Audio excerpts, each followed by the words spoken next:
Chers jurés, chers contradicteurs, chers publics, je suis dans vous aujourd'hui pour vous parler donc, du coup de l'article 2, extrait de la loi numéro 2019-298 du 10 avril 2019 qui vise à renforcer et garantir le maintien de l'ordre en manifestation, donc plus connu appelé la loi anti-casseurs. Cet article permet donc aux officiers de police judiciaire, sous réquisition écrite du procureur de la République, de procéder sur le lieu de manifestation et dans leurs alentours immédiats à l'inspection des bagages des personnes et à leur fouille, ainsi que celle des véhicules.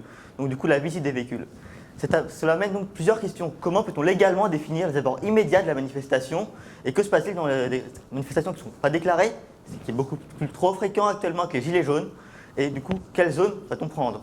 Cela peut nous donner des zones extrêmement larges, comme toute une ville, voire beaucoup plus, ce qui serait vraiment anticonstitutionnel. Ce serait un grave manquement aussi aux libertés d'aller et venir. Cette possibilité montre que cet article ne respecte pas l'article 4 de la Déclaration des droits de l'homme et du citoyen.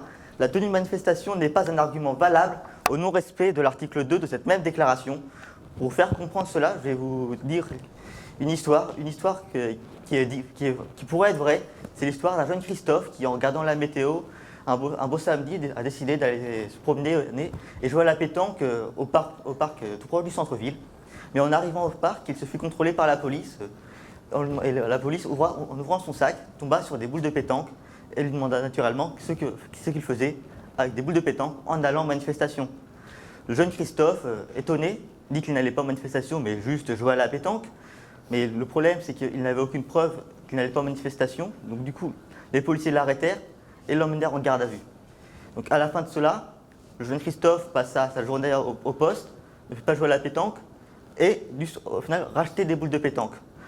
Donc du coup, cela est triste et cela montre aussi un certain degré de discrimination et un non-respect des libertés individuelles.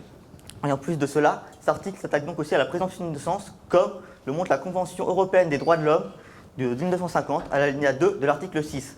En effet, cet article donne le droit aux forces de l'ordre de fouiller n'importe quel individu dans une zone donnée sans autre raison que cet individu est dans cette dite zone.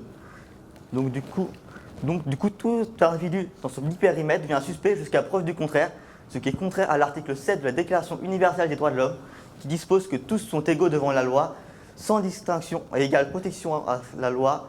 Tous ont droit à une protection égale contre toute discrimination qui violerait la présente déclaration et contre toute provocation à une telle discrimination. Cet article est donc une discrimination aux zones étant dans une zone de manifestation et aux individus n'étant pas dans cette dite zone.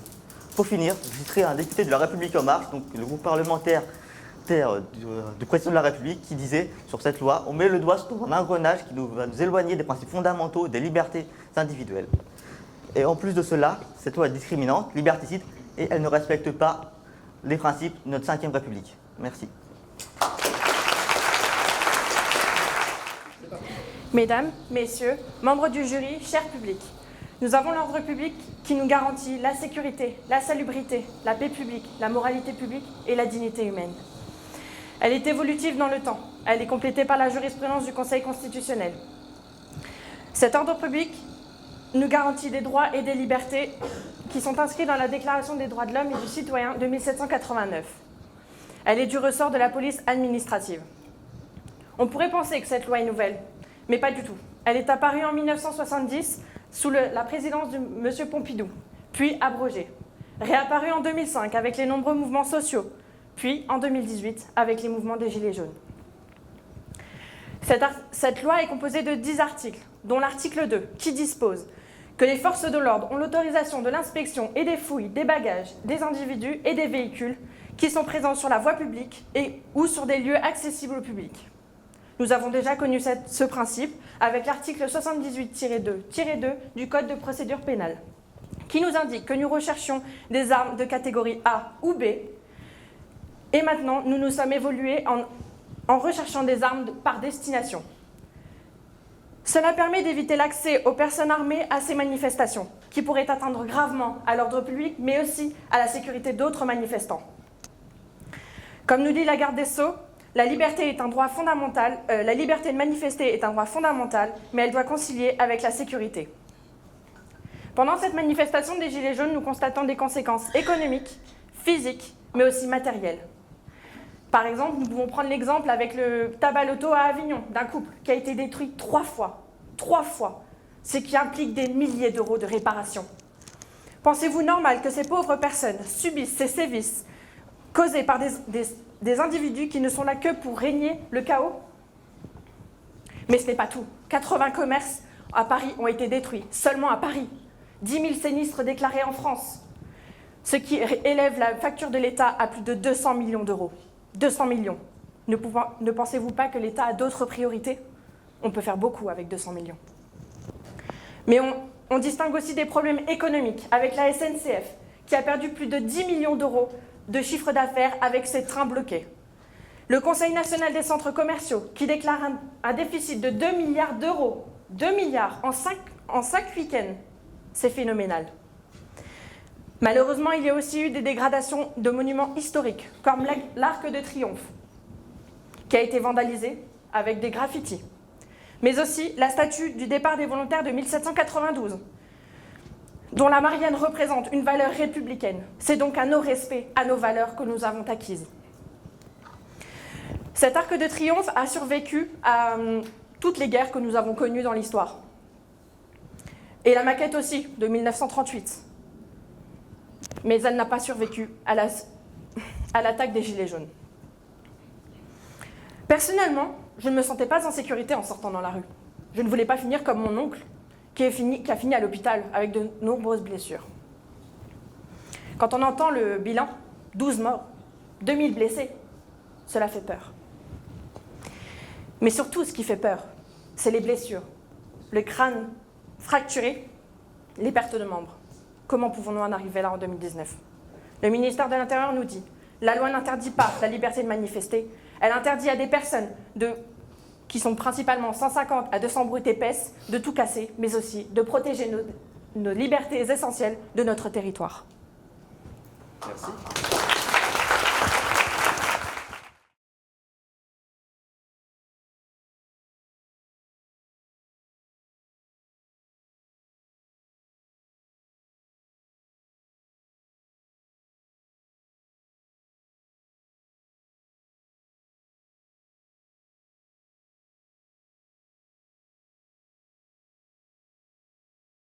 Chers jurés, chers publics et chers contradicteurs, l'article 3 de la loi dite anti-casseurs avait pour objectif d'insérer au sein du Code de la sécurité intérieure un article L211-4-1 permettant à l'autorité administrative d'interdire à une personne de manifester sur l'ensemble du territoire pour une durée d'1 mois.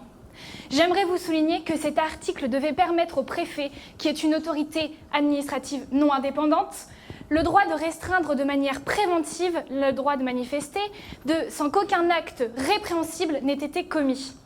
Cela allait donc à l'encontre de l'article 12 de la Déclaration de 1789, qui déclare que la garantie des droits de l'homme et du citoyen nécessite une force publique instituée pour tous et non pour l'utilité de ceux auxquels elle est confiée. De plus, cette disposition paraissait antidémocratique. Rien ne qualifie le terme de menace d'une particulière gravité. Le législateur n'avait aucunement imposé que le comportement en cause ait un lien ou non avec la commission des violences, quelle que soit l'ancienneté de ceux-ci. Il en résulte que l'interdiction de manifestation pouvait être prononcée sur le fondement de tout agissement. Dès lors, les dispositions concernées laissaient à l'administration une latitude excessive dans l'appréciation des motifs susceptibles de justifier cette interdiction. Cette disposition constituait donc une entrave à la liberté d'expression collective des idées et des opinions. Il m'importe également de relever que la liberté de manifester est garantie par l'article 10 de la Déclaration de 1789, qui dispose que nul ne peut être inquiété pour ses opinions. Nous sommes donc tous d'accord pour dire qu'il est contraire de punir une personne qui prend part à une manifestation ou en lieu des dégradations sans que cette personne prenne part à ces dégradations. Or, l'article 3 voulait que l'interdiction de manifester soit déclarée sans qu'il y ait un lien avec la commission de violence. Cela montre donc que l'article 3 voulait interdire vraiment la manifestation. De surcroît, l'article 11 de la Déclaration de 1789 déclare que la libre communication des pensées est un des droits les plus précieux de l'homme, garantissant donc la liberté d'expression et de communication, ainsi que la liberté d'expression collective des idées et des opinions. L'article 3 de la loi visait donc à restreindre ces libertés. Je vous rappelle que l'interdiction de manifester est déjà régie par l'article L211-13 du Code de la sécurité intérieure. Celle-ci doit donc rester exclusivement du domaine de la justice et constituer un délit, car l'interdiction administrative pourrait s'y substituer et constituer une violation des libertés fondamentales. De plus, la possibilité d'interdire à une personne de manifester, dans le cas des manifestations spontanées, ne servirait guère. Elles sont devenues beaucoup trop fréquentes avec le mouvement des Gilets jaunes. Il est garanti par l'article 11 de la Déclaration européenne des droits de l'homme que toute personne a le droit à la liberté de réunion pacifique. Or, l'article 3 dit que toute personne prenant part à une manifestation où ont lieu des dégradations serait susceptible d'être interdite sans aucune preuve légale. De fait, cette disposition portait atteinte aussi à la liberté de réunion.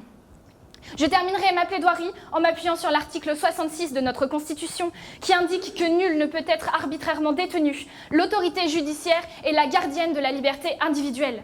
Cependant, cet article 3 indiquait que l'administration était l'autorité compétente. Cela constitue donc une entrave à la liberté individuelle.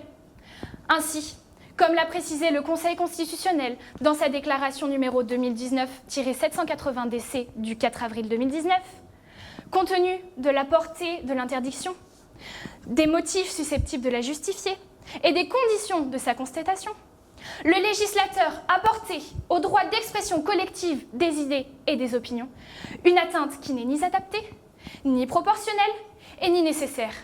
Par ailleurs, l'article 3 est donc anticonstitutionnel. Celui-ci reconnaît donc le caractère liberticide de cette disposition, alors qu'il est garant de nos libertés fondamentales. Je vous remercie. Pour Montesquieu, philosophe des Lumières, flambeau des idées révolutionnaires, la liberté est le droit de faire ce que les lois permettent. C'est ainsi que le 26 août 1789, bon nombre de droits et libertés furent proclamés par la Déclaration des droits de l'homme et du citoyen, dont l'article 11 de cette dernière qui dispose de la libre communication des pensées et des opinions. Il est par ailleurs une tâche ardue d'allier libertés individuelles et collectives à la notion d'ordre public, qui est indispensable à la protection de ces principes. La loi anti-casseurs fait ainsi renaître de ses cendres la brûlante question de l'équilibre entre respect des droits et libertés et ordre public. Considérée par certains comme un réel contrepoids rétablissant cet équilibre, elle fut perçue par d'autres tel un tir de flashball en plein cœur de notre Constitution. D'où l'origine de la saisine du Conseil constitutionnel.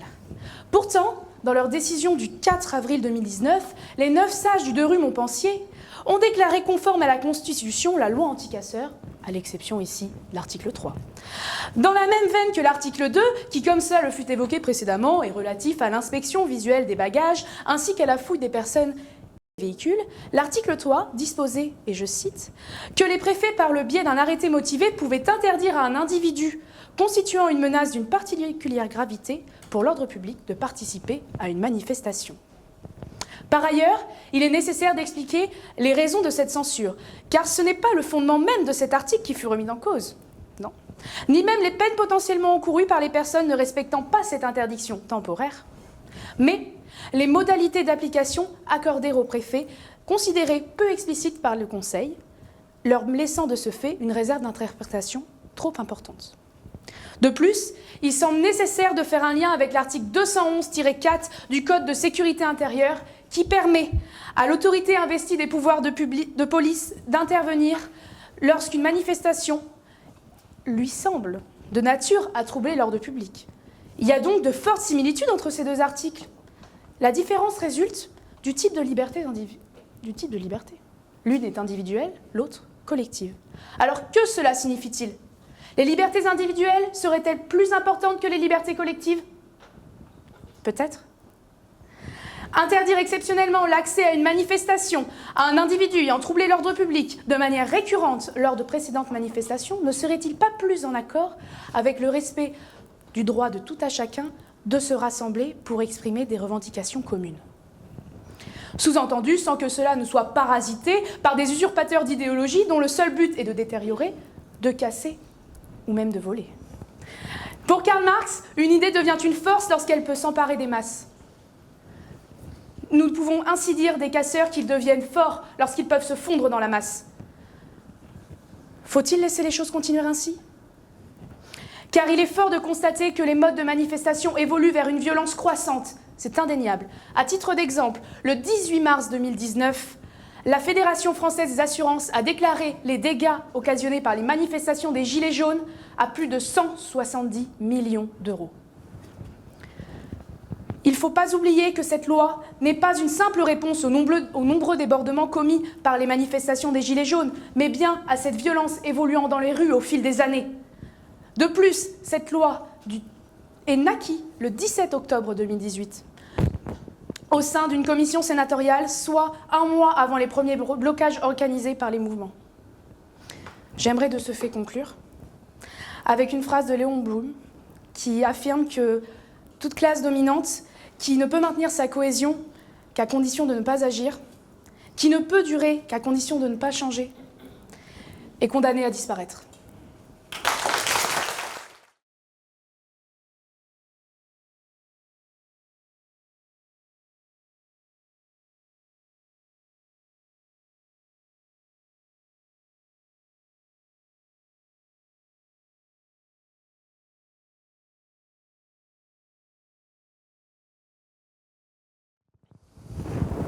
Cher public, chers jurés, chers contradicteurs, je vais dès à présent m'exprimer sur cette loi visant à garantir et renforcer le maintien de l'ordre public.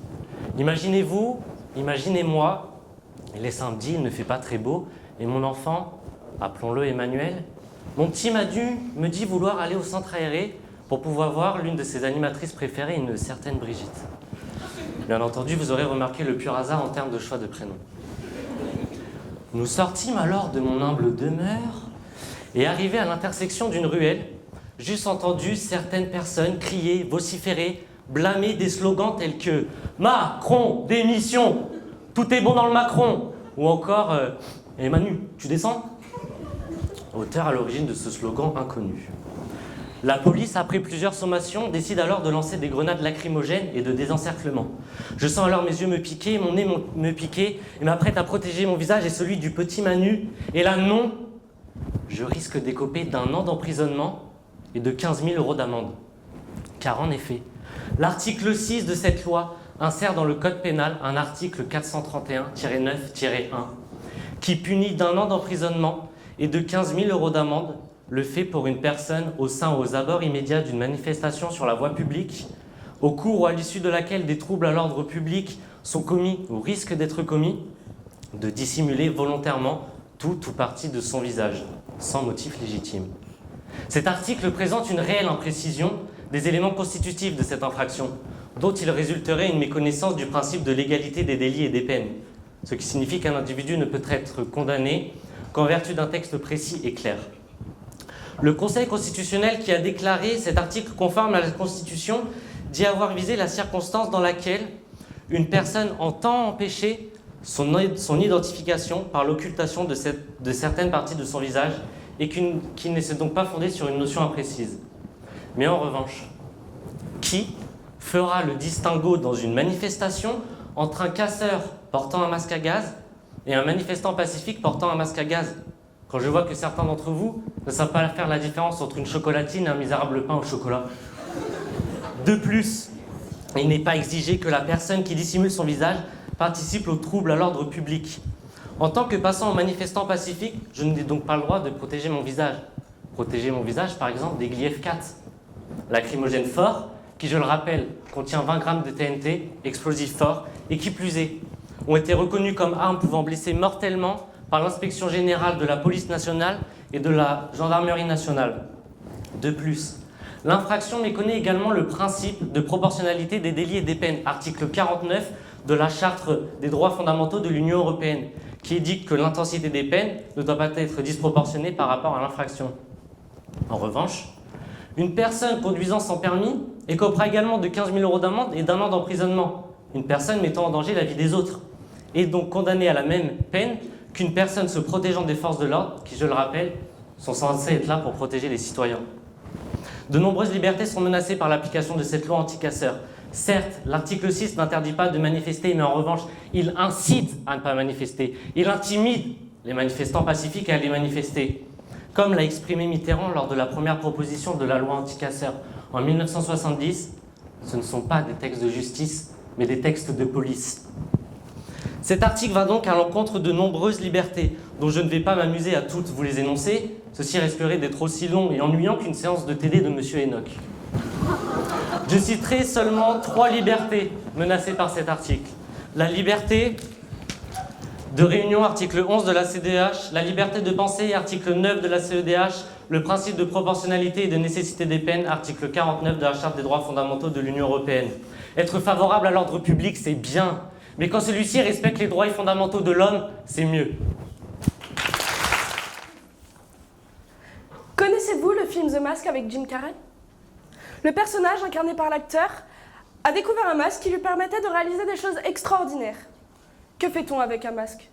Basiquement, nous nous cachons derrière ce masque en espérant que personne ne nous reconnaisse.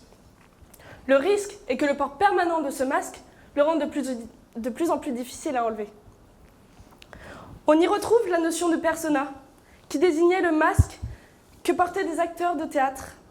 Notion également réinterprétée par Carl Gustav Jung pour désigner la personnalité organisant le rapport de l'individu à la société. C'est incarner un personnage pour remplir un rôle social prédéfini. Se cacher sous un masque. N'est-ce pas ici laisser faire transparaître les gommettes? Le moi profond, celui d'un individu qui échappe à tout critère juridique pour faire parler autre chose en lui? Je laisserai volontiers M. Bueno répondre à cette question. La dissimulation du visage, ici interdite dans l'article 6 de la loi anti-casseurs, article non censuré, a toujours posé des questions quant aux libertés et à l'ordre public. Mais cela marque la volonté de la représentation nationale de réaffirmer les valeurs de la République, se vivant avec fierté et surtout à visage découvert.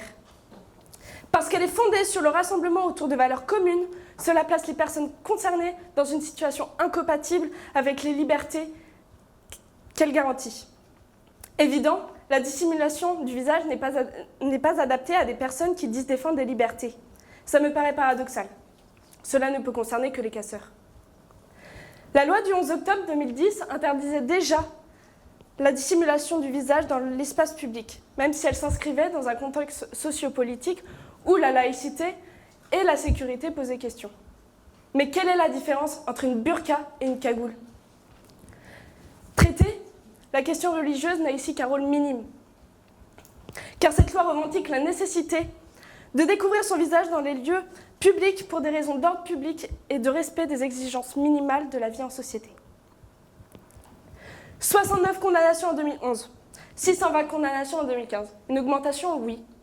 Mais certains casseurs ont échappé à ces sanctions. Il a donc été nécessaire de transformer ces contraventions en délits. C'est pourquoi l'article 6 prévoit une peine d'1 an d'emprisonnement et de 15 000 € d'amende pour une personne qui, au sein ou aux abords immédiats d'une manifestation, sur la voie publique, au cours ou à l'issue de laquelle des troubles à l'ordre public sont commis ou risquent d'être commis, dissimule volontairement tout ou partie de son visage sans motif légitime. Ce qui est conforme à l'article 8 de la Déclaration de 1789, disposant que la loi ne doit établir que des peines strictement et évidemment nécessaires.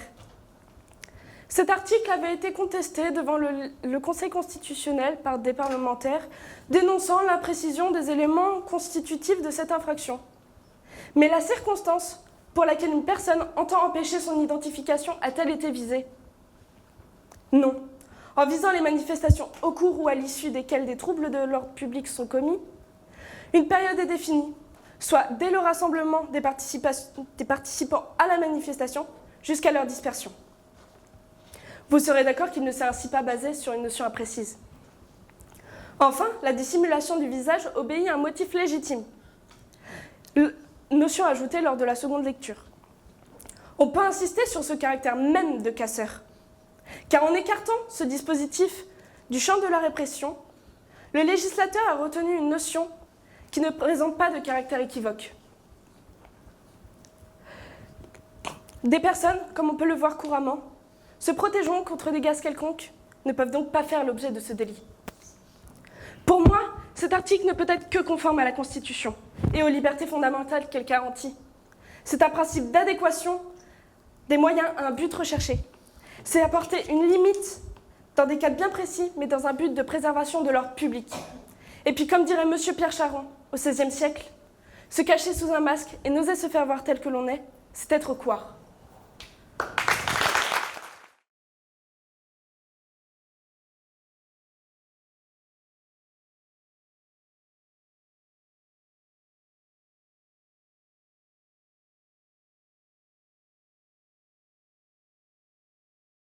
À l'instant même où je vous parle avec ce micro, on compte approximativement 23 600 gilets jaunes manifestant avec toujours autant d'ardeur ainsi qu'une détermination inébranlable dans toute la France.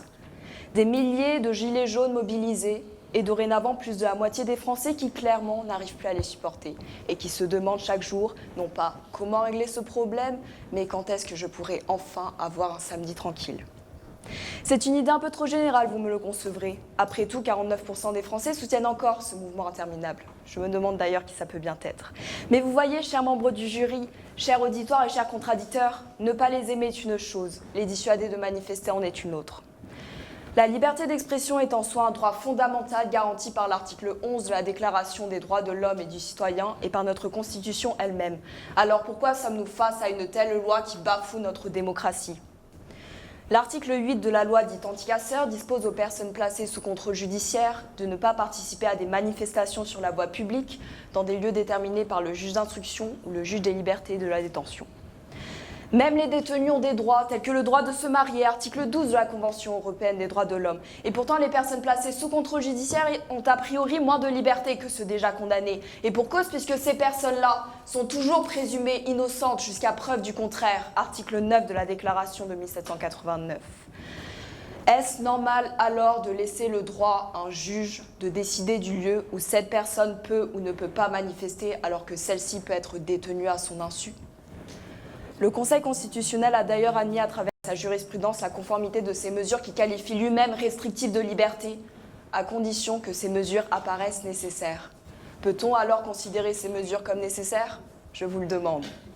Pendant que mes contradicteurs vous diront aveuglement que cette loi ne vise en aucun cas à réprimer les libertés de chacun, mais à punir les casseurs, moi je vous répondrai de manière instinctive, elle l'est. Comment peut-on penser que cette liberté est respectée quand elle est limitée ? Quand nous voulons manifester, nous avons tendance à choisir un lieu marquant, qui restera ancré dans les mémoires, très médiatisé aussi. Un lieu scrupuleusement choisi depuis des semaines, voire des mois. Je veux dire, est-ce que vous pouvez me voir, moi, manifester contre la hausse du prix du carburant devant une boulangerie ? Non, parce que je cherche à me faire entendre. Et même si cette manifestation ne représente qu'à la fin qu'un vent, il faut au moins que ce vent soit fort. Pensez-vous réellement qu'un juge autorisera une personne placée sous contrôle judiciaire qui, a priori, représente un comportement dangereux qui s'avère être finalement juste la libre appréciation du juge, manifester avec ses confrères à l'Arc de Triomphe ? De plus, aucune indication n'a été précisée dans l'article à propos du lieu ainsi que du temps de l'interdiction. De ce fait, le juge pourra ainsi décider que cette interdiction s'appliquera à l'ensemble du territoire national pendant toute la durée de la mise en examen de l'individu, ou dans le pire des cas, elle pourra même dépasser cette durée. Nous sommes clairement face à une violation de la liberté d'aller et de venir définie par l'article 2 de la Déclaration de 1789 et une violation du principe de proportionnalité des peines défini par l'article 8 de cette même déclaration. Et bien sûr, la liste ne s'arrête pas là. La loi porte atteinte à la liberté d'expression, la liberté de réunion et la présomption d'innocence, qui sont tous des droits et des libertés fondamentaux garantis dans les textes nationaux et internationaux.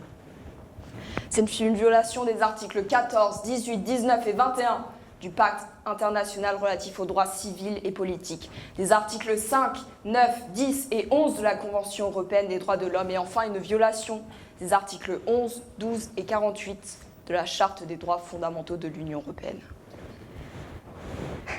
Si Marcel Achard, un écrivain français, déclare que la plus cruelle manifestation de désapprobation du public, c'est son absence, qu'il siffle mais qu'il vienne, moi j'ai bien peur justement qu'avec cette loi, le peuple n'osera plus venir. Merci. Mesdames et messieurs, le bâtiment dans lequel nous nous trouvons m'inspire. Alexis de Tocqueville disait qu'il existait des résistances honnêtes et des rébellions utiles, mais celle-ci n'en est pas. L'article 6 prévoit des mesures de dissuasion contre une potentielle atteinte à la tranquillité générale. Contre les revendications émanant de cette loi, notre garde des Sceaux a répondu que pour préserver le droit de manifester, il faut bien sûr que nous en encadrions les conditions de déroulement. Il ne s'agit donc pas de supprimer ce droit fondamental, mais bien de le préserver. Chaque droit s'accompagne de son devoir. Le 6 février 1934, des royalistes échouent de triper leur coup d'État visant à renverser la République au profit d'une monarchie héréditaire de droit divin. En réponse à ce putsch, est promulguée la loi décret du 23 octobre 1935, ancêtre de la loi que nous défendons aujourd'hui. Elle fut pourtant vivement critiquée en son temps, et ce, non pas pour son caractère juridique, mais bel et bien pour son origine gouvernementale. L'homme n'ayant que faire des leçons du passé, se croyant plus cultivé que ses fils et plus sage que ses pères, nous nous retrouvons aujourd'hui de nouveau face à face. L'état de droit face au Rastignac usant de basses sémantiques afin de transformer une colère populaire en désastre populiste. L'anarchie vers laquelle il souhaite nous mener est contraire à l'ensemble des principes que nous, juristes, nous devons de défendre. Ne laissez pas l'émotion gagner la raison, car si le monde était juste, le droit ne serait pas. Mais ne vous méprenez pas, ils essaieront de vous faire croire que cette loi est une atteinte à l'un de nos droits fondamentaux, mais il n'en est rien. D'après l'article L111-1 du Code de sécurité intérieure, je cite, « sont soumis à l'obligation d'une déclaration préalable, tout cortège, défilé et rassemblement de personnes, et de façon générale, toute manifestation sur la voie publique. » Par ailleurs, l'article L211-4 du même code dispose que si l'autorité investie des pouvoirs de police estime que la manifestation projetée est de nature à troubler l'ordre public, elle l'arrête. Ces articles ont été codifiés en 2012. Vous voyez donc bien que l'encadrement des manifestations n'est pas nouveau, sans oublier que cette loi permet la déclaration d'une manifestation par un organisateur contre 3 auparavant. Vous me demandez si cette loi nous prive du droit de manifester, je vous réponds que non, elle le simplifie. À mon tour, j'ai une question. Ne croyez-vous pas que ces reproches pourtant d'apparence fondée, ne dissimulent réellement un perfide opportunisme à la critique, non pas de la loi, mais du gouvernement lui-même? Montesquieu disait « Une chose n'est pas juste parce qu'elle est loi, mais elle doit être loi parce qu'elle est juste. » En vertu de l'article 8, les deux personnes habilitées à agir sont le juge des libertés et de la détention et le juge d'instruction. Selon l'article 66 de la norme suprême, l'autorité judiciaire est gardienne des libertés individuelles. Selon la loi, ces deux autorités encadrent cette restriction. Nous pouvons donc dire qu'aller à l'encontre de cette limitation, c'est se poser en adversaire face à elle, c'est remettre en question l'autorité et les pouvoirs du juge. Or, nul n'est supérieur à la loi. Thomas Hobbes a quant à lui théorisé le fait que pour qu'une loi soit respectée, il faut que la perspective d'un déplaisir l'emporte sur la perspective du plaisir. Autrement dit, il faut que l'aspect coercitif de la sanction me fasse réfléchir à 2 fois avant de commettre l'infraction. Ce qui légitime, à mon sens, le fait qu'on puisse retirer ce droit temporairement à certaines personnes. Nous venons donc de prouver que cette loi répond à un besoin, qu'historiquement, la limite prévalait à l'anarchie, que juridiquement, elle était bien plus que fondée et que politiquement, elle était nécessaire. Mais ne vous laissez pas berner par ces grands joueurs de lutte des classes qui ne sont en réalité que de petits joueurs de flûte, hélas.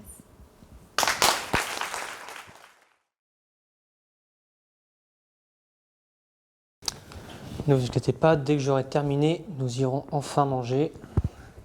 Après tout, vous n'attendez tous que ça. Toutes ces plaidoiries ne sont pas un débat récent. La recherche d'équilibre entre liberté et sécurité sont même un vieux débat qui a toujours été difficile. En ce qui nous concerne, nous sommes pour la primauté de la liberté, car nous pensons qu'elle est un héritage de la Révolution française, que la République se doit d'incarner encore aujourd'hui. C'est donc une tradition française. La devise républicaine, liberté, égalité et fraternité, sont présents dans l'article 2 de la Constitution de la Ve République. Le mot sécurité n'y figure point. Je rappelle qu'il y a la possibilité d'exiger un contrôle de constitutionnalité par la devise républicaine, comme le montre la décision numéro 2018-717 et 718 de la QPC du 6 juillet 2018 relative au mot fraternité avec l'affaire Cédric Herrou. Pour ce qui est des libertés, nous sommes dans une démocratie libérale. Par conséquent, le droit de vote n'est pas la seule expression constitutive de la liberté d'opinion et d'expression. Il y a aussi le droit de manifester cette opinion dans les mouvements sociaux dans la rue. Et que donc ces articles de loi sont des entraves aux libertés fondamentales que doit jouir le citoyen français. Nous regrettons la décision du Conseil constitutionnel de ne condamner uniquement que l'article 3 de cette loi anti-casseurs. Nous aurions en effet aussi préféré qu'il tinte en compte les articles 2, 6 et 8, récemment critiqués par mes compères. Pour résumer, en ce qui concerne l'article 2, il y a un problème d'imprécision de l'énoncé qui pourrait dériver sur des contrôles arbitraires ou des contrôles portant atteinte à des non-manifestants. Cela est contraire à l'intelligibilité de la loi. Alors que l'article 3, heureusement censuré par le Conseil constitutionnel, le problème est d'abord celui de l'indépendance du pouvoir exécutif, de l'autorité judiciaire qui est intrinsèquement liée au pouvoir exécutif par l'intermédiaire des préfets, alors que cela devrait relever du domaine de la justice. Il y a notamment le caractère imprécis du terme « menace d'une particulière gravité » et la possibilité de retenir une personne sans aucune preuve de fait. Cela va à l'encontre du droit d'expression, au droit de la liberté de réunion, au droit de la défense et de la présomption d'innocence. En ce qui concerne l'article 6, ici le problème est celui de l'interdiction de se couvrir le visage alors qu'il est nécessaire pour les manifestants, les journalistes, les street medics ainsi que les victimes de se protéger le visage contre les gaz lacrymogènes et notamment les éborgnements dus au LBD 40 par les forces de l'ordre. L'interprétation de la loi est là aussi intelligible, mais en plus, elle met en danger nos concitoyens. Enfin, l'article 8, c'est cette fois-ci un problème que le juge peut, sans justification, interdire des manifestations sur une voie publique ou sur un lieu déterminé. Cela va à l'encontre du droit de manifester et de la présomption d'innocence. Par conséquent, cette loi paraît légitimement comme un problème d'ordre autoritaire, car elle coupe l'appétence du citoyen de se saisir de la vie démocratique et nous est un véritable obstacle contre l'expression de la conscience humaine. Il y a un viol express et clair de la Déclaration des droits de l'homme et du citoyen dans ses articles 2, 8, 9, 10, 11 et 12, mais aussi de la Constitution dans ses articles 2 et 66, ainsi que la nécessité d'intelligibilité de la loi, décidément. Cher public, chers jurys, chers contradicteurs, si le Conseil constitutionnel n'est pas de notre côté par son contrôle de constitutionnalité, alors nous avons encore une chance, maintenant la loi en vigueur, d'exiger un contrôle de conventionnalité par la Cour européenne des droits de l'homme dans ses articles 9, 10 et 11. Sans oublier que nous avons aussi la possibilité d'exercer une QPC en cas de changement de circonstances, de droit ou de fait. Les députés, censés représenter le peuple pour défendre l'intérêt général, commettent une erreur en ayant voté pour une loi qui gêne ce dernier dans sa liberté de mouvement et d'expression. Or, comme le disait Victor Hugo, le peuple a droit à la liberté, mais n'a pas de droit sur la liberté. Je vous remercie. À défaut d'être drôle, je vais vous apporter du contenu, car oui, mon objectif n'est pas d'aller manger. Loi anti-casseurs, nom barbare d'une loi qui ne l'est pas autant qu'on voudrait le croire. Car en effet, en étudiant la question, j'ai d'abord fait l'inverse de la démarche proposée par BFM, c'est-à-dire que je me suis demandé tout simplement qu'est-ce qu'était un casseur. Après une investigation incroyable de 30 secondes sur ce magnifique outil qu'est Google, je suis donc tombé sur deux sens de ce mot. Le premier est une notion de fauteur de troubles sur la voie publique, classique, celle qu'on connaît tous. La seconde est celle d'un voleur, d'un certain patois. Je me suis donc arrêté à la moins classique et remercié le patois. La notion de vol ici est significative, tant les dégâts causés sont importants depuis novembre, par les différents mouvements sociaux. Car en effet, lorsqu'on s'attaque aux Champs-Élysées ou à l'Arc de Triomphe, on s'attaque à une part de notre patrimoine qu'on renie, quelque part qu'on ne veut plus, auquel on ne s'identifie peut-être pas. Je me suis alors demandé, est-ce qu'on pouvait les renier? La réponse, et j'en suis le premier désolé, c'est non. Et il en est ainsi car aujourd'hui, l'intérêt commun prime sur l'intérêt personnel. Aujourd'hui, une poignée de casseurs ne révoque pas l'histoire de France en cassant l'Arc de Triomphe. La seule personne qu'ils vont mettre dans l'embarras, c'est l'ouvrier qui viendra nettoyer leurs bêtises, telle une maman qui essuie son enfant quand il bave. Ah là là. Ah là là. La loi comme le mouvement sont le symbole d'une société triste, à réaction. On peut le voir sur nos différents médias. En effet, sur les réseaux sociaux, le suiveur moyen va poster une photo de sa nourriture en dédramatisant sur son état de santé, sans se préoccuper de la cirrhose qui le guette dans 3 semaines et qui va l'emporter. Ah là là là là. Dans mes recherches, je suis tombé sur un personnage un peu moins... Maxime Nicole, quoi. Qui a notamment déclaré « La France a été vendue à l'ONU ». Ah là là, le blanc en dit long.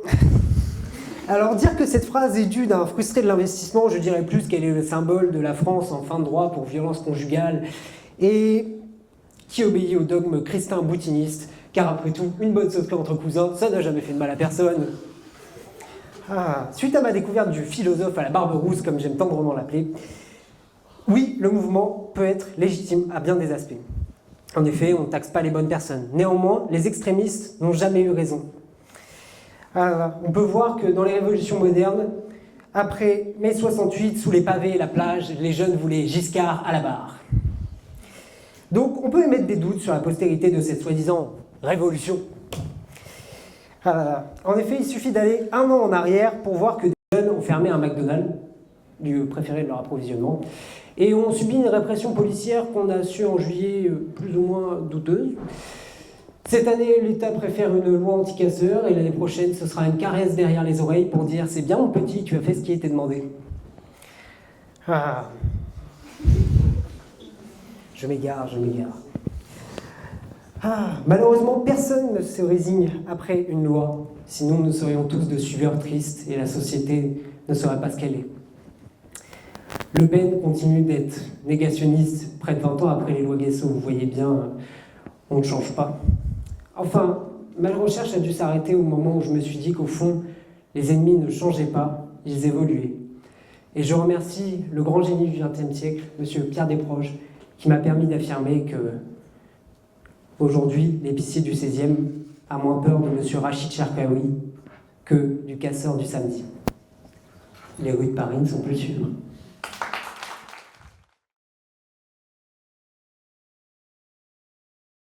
Un très grand bravo. D'abord, c'est vraiment ce que l'on a éprouvé.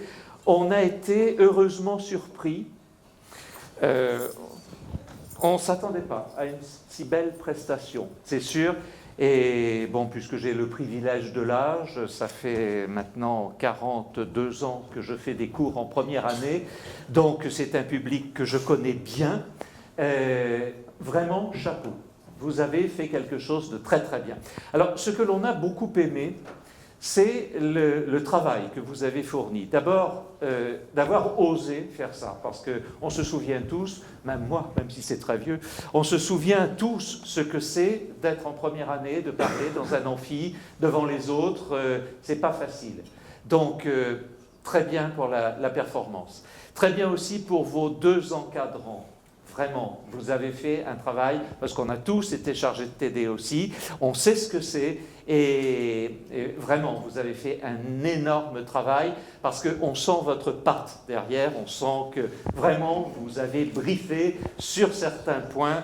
Alors, ce que l'on a apprécié, les critères que l'on a choisis pour vous apprécier, si vous voulez.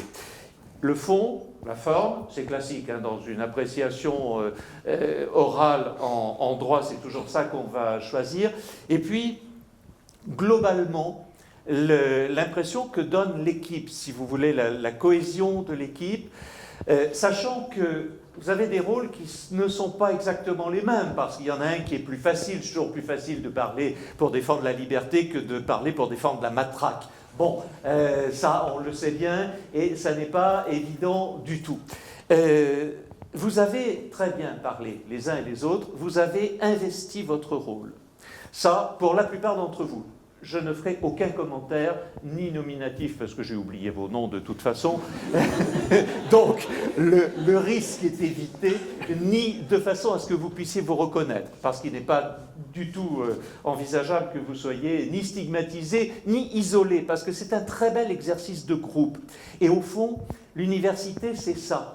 L'université, c'est être ensemble avec des idées différentes, avec des niveaux différents, et regarder ensemble dans la même direction, et c'est ça que vous avez essayé de donner. Alors, il y en a certains parmi vous qui sont meilleurs, d'autres qui sont moins bons, vous le savez confusément, on ne va pas revenir là-dessus, et on ne va pas insister. Schématiquement, vous avez très bien investi votre rôle. Il y a du travail dans la gestuelle, dans la modulation du ton, dans toutes ces choses-là, c'est bien. Vous l'avez fait globalement très très bien, il n'y a pas de problème. Une faute de français qui est revenue à 3 reprises et qui m'indispose souverainement, le car en effet. C'est un pléonasme, car en effet. Vous dites soit car, soit en effet. Mais car en effet, non. Je vais vous raconter une histoire qui vous évitera de recommencer ce genre de choses. Il y avait dans une famille bourgeoise une bonne espagnole qui parlait mal le français et qui vient un jour voir sa maîtresse en boitant. Et sa maîtresse lui dit « Ma fille, qu'avez-vous donc ?»« Ah, madame, j'ai mon ongle incarné dans la chair, il me fait mal. » « Non, lui dit sa maîtresse, vous n'avez pas un ongle incarné dans la chair, c'est un pléonasme, on ne dit pas ça. » Ah bon, très bien. Et elle la revoit la semaine suivante et la bonne boitait toujours. Et elle lui dit, mais enfin ma fille, qu'avez-vous donc à boiter sans cesse? Mais madame, c'est mon pléonasme, il me fait mal. Voilà, donc évitez ce genre de choses. Ceci dit, très bien aussi dans vos... Alors sur le fond, si je prends le fond cette fois, sur votre travail, vous avez varié à la fois les arguments juridiques, les arguments philosophiques, les arguments humoristiques, c'est-à-dire que vous avez essayé d'être vivant, d'impliquer votre public en s'adressant à lui, c'est très bien. La plupart d'entre vous n'ont pas lu, ou très peu, alors là, chapeau. Chapeau, parce que vraiment faire une prestation comme ça, sans presque lire en première année, là je vous félicite vraiment beaucoup. C'est extrêmement difficile. C'est toujours extrêmement difficile, mais là, vraiment. C'est très très bien. Alors ce qui fait qu'on a presque tous été à peu près d'accord sur... On n'a pas pris les mêmes critères pour vous juger. C'est tout à fait intéressant. Certains dans le jury ont fait des duels, c'est-à-dire ont à chaque fois apprécié quelle était la meilleure des deux équipes sur chaque article. D'autres ont pris des individus, tout simplement, essayer de voir qui était le meilleur ou la meilleure, ou le moins bon ou la moins bonne. Et puis d'autres ont essayé d'avoir une impression d'ensemble. Bref, et on arrive, in fine, avec tout un tas de correctifs, à une conclusion qui est à peu près la même, c'est-à-dire que nos trois voix, même si nos critères ne sont pas les mêmes, et même si nous convergeons sur des choses qui ne sont pas absolument identiques, nos trois voix sont les mêmes sur vos prestations, ce qui est tout à fait intéressant. Ça rassure en tout cas sur l'appréciation que peut donner un jury. Donc, sans vous faire retarder plus longtemps les plaisirs de la table, parce qu'on a tous faim, nous, ce que nous avons préféré en tant que membre du jury, c'est l'équipe qui a défendu les libertés. Voilà, alors je sais que vous, ce n'est pas le cas.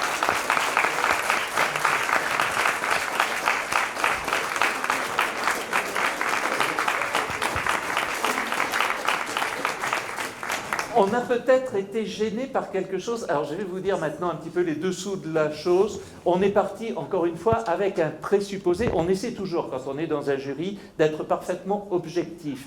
Mais être parfaitement objectif, ça ne veut pas dire regarder exactement les choses de la même manière. Ça veut dire regarder en fonction du degré de difficulté auquel vous êtes confronté avec un œil à peu près égalitaire. Et c'est pour ça qu'on a donné dans notre esprit un avantage à l'équipe qui défendait la matraque. Parce qu'on s'est dit, à 18 ans, défendre la matraque, c'est pas forcément plus simple que défendre les libertés. Alors peut-être on s'est trompé puisque vous avez voté à l'inverse, donc peut-être on vous comprend mal, mais c'est comme ça que l'on a procédé. Il y avait un léger avantage dans notre tête pour l'équipe qui défendait l'ordre public. Et puis quelque chose qui, personnellement, moi, m'a arrêté plus que mes collègues, mais elles sont beaucoup plus jeunes que moi, ceci explique cela. Mais moi, ce qui m'a gêné, alors là, faites attention, parce que vous allez tomber sur des gens comme moi et qui vous le reprocheront.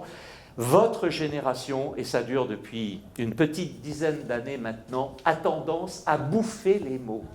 On ne comprend pas ce que vous dites, il faut articuler si vous voulez être compris. Certains d'entre vous le font très bien, mais alors il y en a d'autres, moi je n'ai pas compris la moitié. Je n'ai pas compris la moitié. Je voyais vaguement de quoi il s'agissait, je suivais l'enchaînement des idées, mais je n'ai pas toujours compris. Donc voilà, faites attention à ça. En tout cas, à tous, et quel que soit le résultat, grandes félicitations, vraiment, on est très fiers de vous, il faut que ça se reproduise, et on essaiera de vous faire valoir, vous, même si je vous ai dit en amphi que vous étiez le pire amphi que j'avais eu depuis de ma carrière, et c'est vrai, mais dans l'amphi, vous n'êtes pas tous pareils, et je pense que les pires ne sont pas là. Voilà.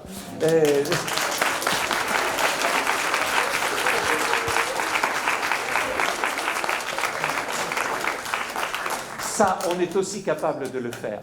Mais globalement, c'est vrai que vous avez tous écopé. Mais on fera valoir votre expérience, il faut qu'elle se reproduise, il faut que vous la continuiez. C'est vraiment très très bien pour vous, c'est extrêmement formateur, c'est sûr. Et pour l'université et la faculté de droit, c'est une très bonne vitrine. Merci à vous, vraiment, merci.